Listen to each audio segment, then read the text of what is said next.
Comme l'a déclaré le ministère de la Culture et comme l'a confirmé son succès public et critique, ces expositions relevaient bien d'un intérêt national. D'abord parce qu'elle a réussi à rassembler autour de la table 3 villes, ce qui n'est jamais une mince affaire, pour traiter ensemble d'un sujet qui, par essence, n'est jamais univoque, la mémoire. Mais exposition d'intérêt national surtout pour la qualité et la nécessité du traitement de ce sujet. Car malgré plus de 500 expéditions et près de 3 siècles de traite atlantique, la Normandie a longtemps occulté ou méconnu son implication dans ce crime de lèse-humanité que dénonçait Victor Schœlcher au XIXe siècle et qui est devenu officiellement crime contre l'humanité en 2001 grâce à la loi Taubira. Les raisons de cet oubli, et peut-être de ce déni, sont multiples. J'en citerai 3, il peut en exister d'autres. D'abord la destruction du Havre. Destruction du bâti urbain et des traces matérielles du négoce dans la ville au moment des bombardements de la Seconde Guerre mondiale. Ici, nous avons fait, sans le vouloir, table rase. Le développement tardif, ensuite, en Normandie, des lieux de recherche destinés à enrichir les connaissances et la mémoire autour de l'histoire de la traite et de l'esclavage. Enfin, une raison géographique peut-être. Notre littoral normand est plus ouvert sur la Manche que sur l'Atlantique, contrairement à Bordeaux, contrairement à La Rochelle, contrairement à Nantes. Et peut-être cela a-t-il pu pousser, plus ou moins consciemment, à associer l'histoire des ports normands à l'histoire de leur relation avec l'Angleterre, bien plus qu'avec le commerce de la traite transatlantique. Ces raisons expliquent, mais n'excusent pas. En 1781, dans un entretien sur le Havre, Marie Lemasson, dont on dirait aujourd'hui qu'elle était une intellectuelle havraise, même si à l'époque le terme intellectuel n'existait pas, Marie Lemasson écrivait « Voyez ce grand navire, si bien fait, si élongé. Il est prêt à partir pour la traite des nègres. Comment, me suis-je dit en moi-même, avec des mœurs si douces, tant de lumière et de philosophie, la cupidité peut-elle nous porter à étendre cette tâche sur notre siècle ?» En ce 10 mai 2024, date de la journée nationale des mémoires de la traite, de l'esclavage et de leur abolition, à l'heure où notre société est traversée par tant de fractures, en proie à tant de feux mal éteints, regardons cette tâche indélébile de l'histoire de notre région et de notre vie. Regardons-la avec lucidité, avec confiance aussi, car une société qui regarde son passé, et je dis bien qui regarde son passé, il ne s'agit pas de régler des comptes, ne se rabaisse pas, mais au contraire s'élève. Être lucide, c'est voir la vérité en face. La vérité, c'est que les routes de l'esclavage ne sont pas seulement passées par le Havre.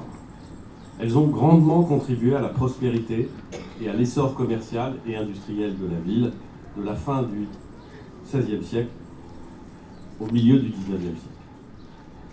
Dès le XVIe siècle, des expéditions vers l'Afrique, irrégulières, c'est vrai, mais néanmoins des expéditions vers l'Afrique permettent aux puissances régionales normandes d'exploiter de la main-d'œuvre servile pour conquérir et coloniser les Amériques. Au XVIIe siècle, le commerce triangulaire se développe. Il est pratiqué sous le contrôle des compagnies à monopole, comme la Compagnie des marchands de Dieppe et de Rouen, qui obtient de Richelieu le monopole du commerce du Sénégal et de la Gambie en 1633 pour une période de 10 ans. Une antenne de cette compagnie sera installée au Havre en 1673. Ce commerce stimule les activités de traite qui sont autorisées dès 1642 par Louis XIII. Il permet aussi de répondre aux besoins grandissants en main-d'œuvre captive pour travailler dans les colonies antillaises et à l'augmentation du nombre de sucreries et de caféteries. En 1685, le Code noir, rédigé par Colbert et édicté par Louis XIV, est adopté. Il réglemente la vie des esclaves dans les colonies françaises. On retient notamment son article 44, au terme duquel les esclaves sont déclarés, et je le cite, « être meubles et comme tels entrer dans la communauté, n'avoir point de suite par hypothèque, se partager également entre les co-héritiers. » Déclarer comme bien meuble un être humain, c'est toucher le fond de l'inhumanité dont notre humanité est pourtant capable. C'est donner raison à Aimé Césaire qui, en 1948, dans le discours qu'il prononce pour le centenaire de l'abolition, définit l'esclavage comme une barbarie civilisée. C'est un joli oxymore. Au XVIIIe siècle, à l'exception des périodes de conflit, l'activité des ports normands connaît une croissance sans précédent. Dans ces ports, à la différence de Bordeaux et de Nantes, la croissance des échanges s'articule autour de 3 activités. Les importations de produits alimentaires pour les marchés parisiens et rouennais, c'est essentiellement le café et le chocolat. Les importations de matières premières pour les manufactures de la province. À ce titre, le coton est roi. Cultivé dans les colonies d'Amérique et de Saint-Domingue, de la Guadeloupe, de la Martinique, le roi coton est débarqué des cales des navires au Havre. Il est filé et tissé dans les campagnes des environs de Rouen, Yvetot, mais aussi dans les environs d'Avranches, à Saint-Lô, à Coutances ou à Caen. À la fin du XVIIIe siècle, plus de 1900 tonnes de cette fameuse fibre sont importées en Normandie pour une valeur de 8,5 millions de livres tournois. Personne ici n'a idée de ce que représente 8,5 millions de livres tournois, cette monnaie qui valait à la fin du XVIIIe siècle. Disons simplement que c'est une petite fortune qui place la Normandie au cœur de la révolution industrielle européenne. Enfin, l'activité centrale des ports normands, c'est l'exportation des produits textiles. Aux côtés des draps de laine et des toiles de lin ou de chanvre qui ont fait la renommée de la région au Moyen-Âge, les nouvelles cotonnades tissées en Normandie connaissent un franc succès sur les marchés internationaux. Les rouenneries, siamoises, blancards, toiles de guinoutier ou du perche s'exportent dans toute l'Europe, dans toute l'Afrique et dans toutes les colonies françaises ou espagnoles. Dans les années 1730, les exportations de produits textiles, principalement à destination de l'Espagne et de ses colonies, sont au cœur de la croissance des échanges et représentent près de 70% de la valeur totale des marchandises exportées. Cette triple spécialisation des ports normands leur permet de connaître une très forte croissance et de se hisser à la 2e place dans la hiérarchie des ports de la façade atlantique, derrière celui de Bordeaux.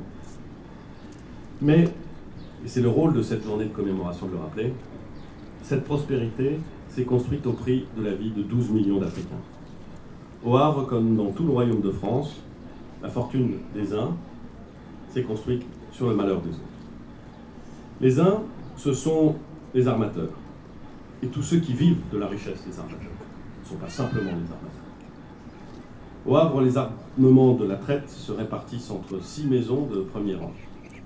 En 1814, ces armateurs du Havre signent d'ailleurs une pétition pour défendre le maintien de la traite des Noirs, arguant qu'elle conditionne la prospérité des ports, des colonies et de la marine. Et cette prospérité, elle se construit sur le malheur des autres, ces milliers de captifs dans les colonies qui font entrer dans les campagnes normandes l'ère de la révolution industrielle au prix de leur sueur et de leur sang. Au Havre, comme ailleurs, certaines figures politiques ou culturelles entreprennent de dénoncer cette situation contraire aux valeurs que l'humanisme européen et le siècle des Lumières prétendent diffuser. J'ai cité Marie Lemasson tout à l'heure, en 1781. On pourrait citer Bernardin de Sapierre.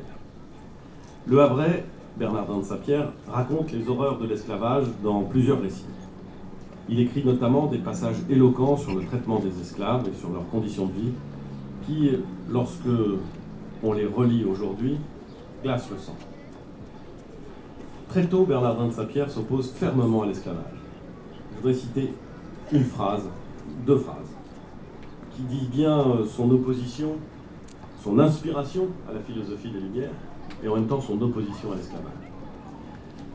Je suis fâché, nous dit Bernardin de Saint-Pierre, je suis fâché que des philosophes qui combattent les abus avec tant de courage n'aient guère parlé de l'esclavage des Noirs que pour en plaisanter.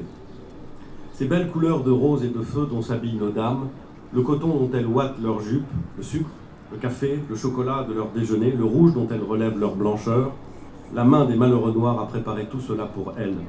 Femmes sensibles, vous pleurez aux tragédies, et ce qui sert à vos plaisirs est mouillé de pleurs et teint du sang des hommes. Près d'un siècle plus tard, au milieu du 19e, l'histoire lui donne raison. À lui et à tous les défenseurs de la cause abolitionniste. En 1848, après des avancées puis des reculs, en 1848, enfin, l'abolition de la traite et de l'esclavage est proclamée de nouveau, et cette fois de matière définitive, par un décret du gouvernement provisoire de la Seconde République, de la Deuxième République d'ailleurs. Le décret, rédigé par Victor Schœlcher, proclame que l'esclavage est un attentat contre la dignité humaine et une violation flagrante du dogme républicain liberté, égalité, fraternité. Puisque l'on fête cette année ses 220 ans, arrêtons-nous un instant sur la figure de Victor Schœlcher, qui dit beaucoup de cette sombre période de l'histoire de France. Victor Schœlcher est né le 22 juillet 1804. Il était fils d'un riche fabricant de porcelaine, ami de George Sand, de Berlioz, de Liszt, et il s'implique très tôt dans la lutte pour l'abolition de l'esclavage dans les colonies françaises. Son tempérament idéaliste inquiète son père, qui l'envoie développer l'entreprise familiale au Mexique, aux États-Unis et à Cuba. Et c'est à Cuba qu'il découvre, horrifié, la réalité de l'esclavage. À son retour en France en 1830, il abandonne le métier de porcelainier pour celui de journaliste et s'engage dans une lutte contre les abus du système esclavagiste. En 1833, tandis que le Parlement anglais vote l'abolition progressive dans les colonies britanniques, il publie un premier ouvrage intitulé « De l'esclavage des Noirs et de la législation coloniale » qui invite à humaniser la pratique de l'esclavage sans pour autant l'abolir. En 1842, il publie « Des colonies françaises, abolition immédiate de l'esclavage », dans lequel il se prononce désormais en faveur d'une abolition immédiate et complète. En 1847, un an avant l'abolition définitive de l'esclavage, il reconnaît, et il le cite, « Il est impossible d'introduire l'humanité dans l'esclavage. Il n'existe qu'un moyen d'améliorer réellement le sort des nègres, c'est de prononcer l'émancipation complète et immédiate. » 1847. Après la Révolution de 1848, il est nommé sous-secrétaire d'État aux colonies et à la marine et président de la commission d'abolition. Il est l'initiateur du décret du 27 avril 1948 qui abolit définitivement l'esclavage en France et dans les colonies françaises, selon le principe que le sol de la France affranchit l'esclave qui le touche. Nous lui devons beaucoup, et il est juste qu'il soit honoré aujourd'hui. Je le disais en introduction, il faut regarder notre passé avec lucidité, avec la volonté de s'élever par la conscience. Je ne crois pas, pour ma part, aux guerres mémorielles par siècle interposées. Je ne crois pas non plus que la victimisation soit une porte de sortie vers le haut des traumatismes de notre histoire. Nous devons regarder le passé, nous devons dire les erreurs du passé, et nous devons les assumer. Mais les ressasser et nous y enfoncer sans aller de l'avant ne me paraît pas utile. Au Havre, nous avons lancé une politique mémorielle qui veut assumer son passé. Le MUMA devant lequel nous nous trouvons en sait quelque chose pour au moins deux raisons. Dès 1985, le MUMA a accueilli une exposition importante, le bois d'ébène de l'histoire à l'histoire des cités. Il s'agissait de la première grande manifestation évoquant la traite atlantique et l'esclavage. Et en 2009, nous avons installé ici, à l'entrée du port, devant le MUMA, cette plaque commémorative devant laquelle nous nous sommes réunis ce matin. Nous menons aussi des actions pédagogiques auprès des jeunes, car ce sont eux les porteurs de la mémoire de demain, et souvent eux les cibles des pires désinformations. Publication de livrets pédagogiques, conférences, ateliers dans les écoles, ressources numériques. En 2018, la ville a choisi d'être membre fondatrice de la création ou de la fondation pour la mémoire de l'esclavage. Et en 2024, nous poursuivons ce devoir de mémoire, parce que nous sommes convaincus, contrairement à d'autres, qu'il ne sert à rien de déboulonner les statues et de débaptiser les rues qui ont trait à l'histoire de l'esclavage. Nous avons choisi une autre voie. L'invisibilisation, pour reprendre un terme à la mode, de ce que nous avons été, ne nous paraît pas être une voie vers ce que nous devons être. Je suis donc très heureux de dévoiler aujourd'hui un nouveau projet. Nous allons réaliser une série de 10 podcasts sonores de moins de 2 minutes, accessibles facilement par le numérique, à côté des plaques actuelles des noms de rues, et qui vont décrypter l'histoire de 10 personnages en lien avec l'histoire de l'esclavage au Havre, qui ont donné leur nom à ces rues. De la rue Bernardin de Saint-Pierre à la rue Béguin, de la rue Victor Schoelcher à la rue Marie-le-Masson. Plutôt que d'effacer, nous avons choisi d'affronter notre histoire et de l'expliquer.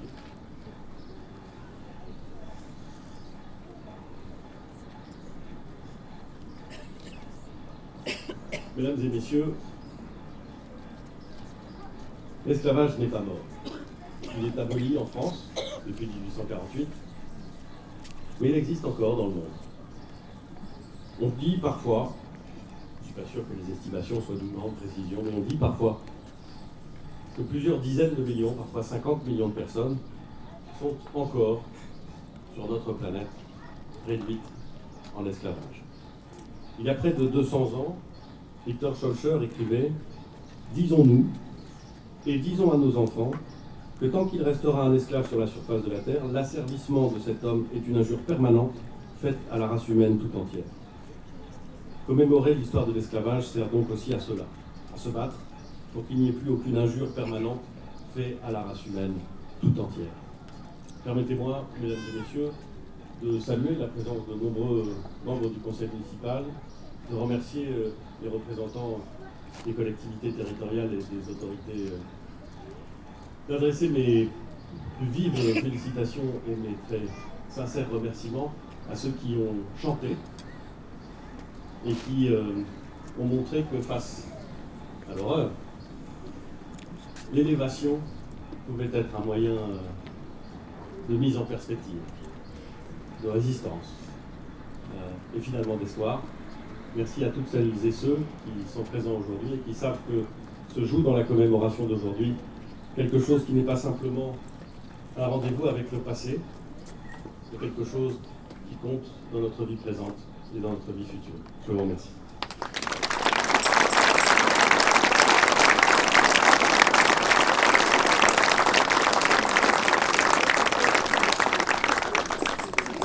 Monsieur